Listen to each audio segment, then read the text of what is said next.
And we're back on Beyond the Arc. I'm your host, Mike Roach, alongside Joy Fafari and JD. Right now, we're going to get into the Brooklyn Nets. Brooklyn, baby. What's not to like about Brooklyn right now? Now, acquiring KG and Paul Pierce, alongside Deron Williams, Joe Johnson, and Brook Lopez, do they have the best starting lineup in the NBA? No. if it was 5 years ago or 6 years ago, then they do. How dare you? The Miami Heat have the best starting lineup in the NBA. They just won back-to-back titles, and they're favored to win a third. That's the best starting lineup. The team that has LeBron, that's the best starting lineup right now.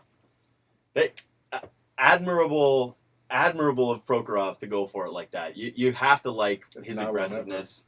He's going for it. I think that if there is anybody outside of the Bulls, depending on what kind of Derrick Rose we see come back, it's them now as that two dog that could possibly dethrone them. Again, I like them beforehand as a Heat matchup just because of what Lopez can do to them. I think that big stretch big who can score from anywhere on the floor is what hurts the Heat the most. That and like a penetrating point guard, which Williams is, and Joe Johnson can bring. So bringing in KG and Paul Pierce, their intensity, I thought, I mean, you can talk about maybe how shady it was or what happened behind the scenes, but I thought the Karolinko thing was completely under the radar. That was a great sign. That was Plumlee was a signing. great draft pick. I think he was underrated in coming into the draft. He's a guy that's going to fit in well with a veteran core like that. Comes from a winning program. Just like Lopez did when he came in. Everybody, what did he go, 12th overall? Yeah.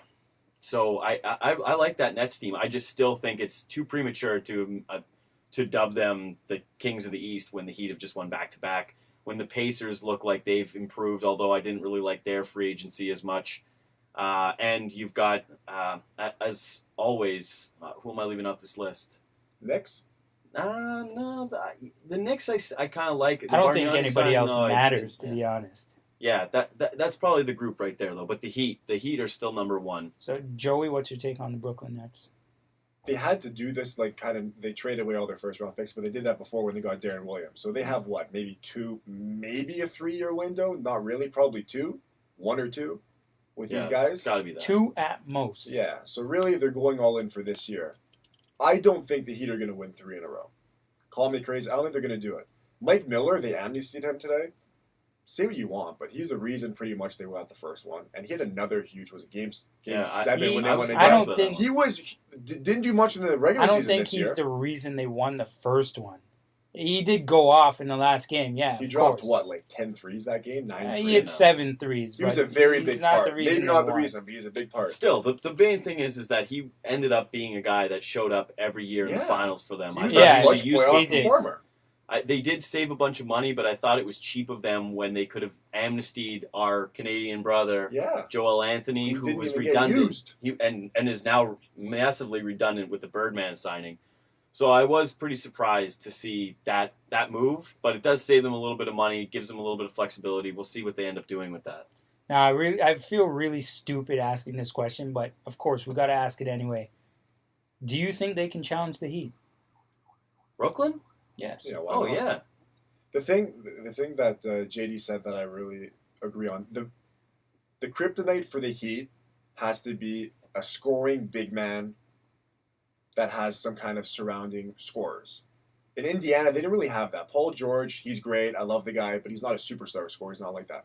But when you go with Brooklyn, Paul Pierce is a guy who's scored his entire career. People say he's going to slow down. All those guys, there's 4 other guys there that are starters. People are saying they're getting old. They can take nights off, and they will. They'll save them. They'll probably do what Popovich does with the Spurs. They'll monitor their minutes. They'll be good for the playoffs. To have inside-out scoring, Brook Lopez, love Chris Anderson too. I don't think he's really going to do much against Brook Lopez. Not many people can. No, I don't think he's probably the best. He probably has the best post moves for a center in the league. Don't you remember what Hibbert did to the Birdman? Hibbert annihilated the Birdman, and it's not even a comparison when you want to talk about those two matching their 2 games when it comes to Lopez versus Hibbert in the offensive end. It's not even in the same ballpark. Lopez is just that much better. I thought Brooklyn was a little immature this year. I don't like Deron Williams as a leader. I just don't think that's what he is naturally. I think that, for me, him clashing with Jerry Sloan was number one into me extinguishing all thoughts of that. Joe Johnson, we saw what he tried to do as a leader in Atlanta. Remember when they got swept? By Orlando, I don't see him as a leader. Brook Lopez clearly isn't there. That's where KG comes in. That's what I mean. I think KG stepping in there. KG Doc and Paul Rivers. Pierce. Doc Rivers said, I think every coach should have an opportunity to coach Kevin Garnett. And the reason behind that is that he's your on-court general. He's somebody that's going to keep those guys intense. He's going to make them believe that they can win a title. Paul Pierce there too just expands that. They've just got so many vets. They have a chance, I think, out of anybody other than maybe Chicago. I think, like I said, people have kind of forgotten how great Derrick Rose was before he went down with that injury, and how good and efficient that Taj Gibson, Joakim Noah frontcourt has looked, how Butler's coming along. I really like the Bulls too. I think they're right there in that mix. But right now, I would say that if I had to pick anyone and bet my life on it that they could knock off the Heat in the East, that's who I'd go with, is the Nets. I don't know. You still have to like the Pacers' chances. It depends if those guys stay healthy. That's one thing that we haven't even brought up. They need an upgrade at the 2 guard. Yeah, that's the thing. They clearly don't like needed that some team scoring. without that scoring. And who did they get at point? Because it's not a real upgrade over. Oh, C.J. Watson. He's a good shooter though. And no, but is he that much better than DJ Augustine? Like, really, is he really that much better? Neither am I, and that's what I'm saying about Watson. I just really don't think Watson was the guy. Like, when you lose to the Heat the way that they did, and you have to go out and address something in free agency, and that was clearly bench scoring, and you go get C.J. Watson, and that's your move. I think Jared it's a Jack lateral would have move. been a great pickup for them. Speaking of Jared Jack, let's move on over to Ohio. Okay, Cleveland. They had Andrew Bynum. They get Anthony Bennett, Jared Jack, and Earl Clark. Cleveland rocks. They got somebody else in the draft too, though. Who else they get? They got somebody else. They got a scorer, like a Euro scorer. I can't remember his name right now. Euro scorer? Yeah, Euro first. Yeah. I think he was. Is it the Greek guy? Yeah, the Greek guy went to the Bucks. I think. Yeah, that's the only draft pick Giannis. I want to talk about is Anthony Bennett, baby. Yeah, he's money because I'm loving Cleveland. I really like what Cleveland's doing here. How good do you think Cleveland's going to be this upcoming season? If Bynum's healthy, that's a big if, obviously. But if Bynum's healthy, I could say maybe like, don't slap me, third or fourth. Is there a slight chance? Is there a slight chance that Andrew Bynum may leave the court in a wheelchair? No, don't say that. No. Hey. Anderson Varejao too, another guy who they're depending on a lot, gets injured seemingly like almost every year now. That was why I was kind of surprised they went with Bennett, but not shocked they avoided Noel. You see big man get the injured big man coming into the draft that backfired out like Greg Oden. And I thought that was a smart move by them to not have the two injured guys up front. But health is going to be a big question mark for them. Kyrie Irving's continued development is going to be a big question for them. How Bennett fits into that offense.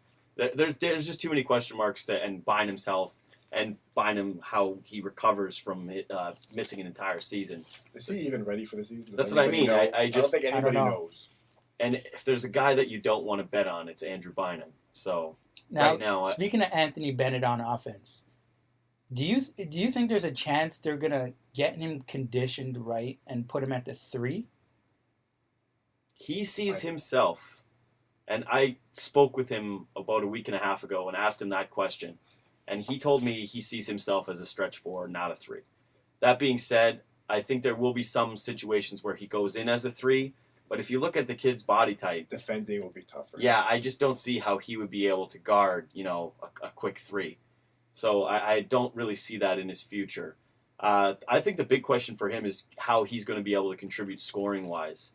Because the thing that scared me the most about watching Bennett is that final tournament game where UNLV got knocked out this year. The team they were facing played a simple 3-2 zone, and it completely wiped him out. He couldn't do anything. Little adjustment. Yeah. That scared me a little bit, and I want to see how Bennett translates to the NBA, whether he can really score with the best of them. Because I think to justify that top pick, he's going to have to score 18 plus a game. The guy that I thought of right off the top of my head that I want to compare him to, especially body type coming in and even at first overall, I think it was first, Elton Brand. He was. Undersized guy, huge wingspan. I thought you were going to say Larry strong. Johnson at first. No. But can shoot. Elton Brand in his prime hit that 15, 60-foot jump shot. Yeah, no, he did. He doesn't. Anthony Bennett could shoot those college threes with other guys defending him. I don't know if he's going to be if he can hit the three at 33%, I think Yeah, that he would be wasn't a like guy that shot a okay. tee. He can hit the three. He can hit the He can three. I hit know it. that, but NBA range is different. That's what I'm saying. And will they really need him or want him to shoot the threes? I'm guessing I they think they'll will. want him in the paint, and he has the potential, especially like as a four. Yeah, like I said, that wingspan's gonna help a lot. He's got to have like a 7-foot wingspan. Well, That's you see good. the NBA getting smaller too, right? Like these small ball lineups. They're playing small. That's what I mean. I think that he's the ideal four for your small ball lineup. He's big enough that you can play him in that four, but not against bigger teams, not against bigger lineups. So, like, say they've ended up in against a Pacers team, just like the Heat did. I don't see him being able to really stay on the floor too much. Now, David West guarding him, it would be interesting. I don't think get killed by him. Obviously, he's stronger, but Bennett, I don't know, his biggest. I think West offensively would absolutely annihilate Bennett trying to D him up. I don't think that he would even stand a chance. He has the strength. Like he's not as strong, but Yeah. Bennett's one of the strong. Right away, he's going to be one of the strongest. Bennett right now, not even close. He could not go up against David West. I think David West tough. There is no way. Yeah, not now, at least. We're going to get our boy Brandon Graham to call him up and ask him what he thinks about that. Oh man.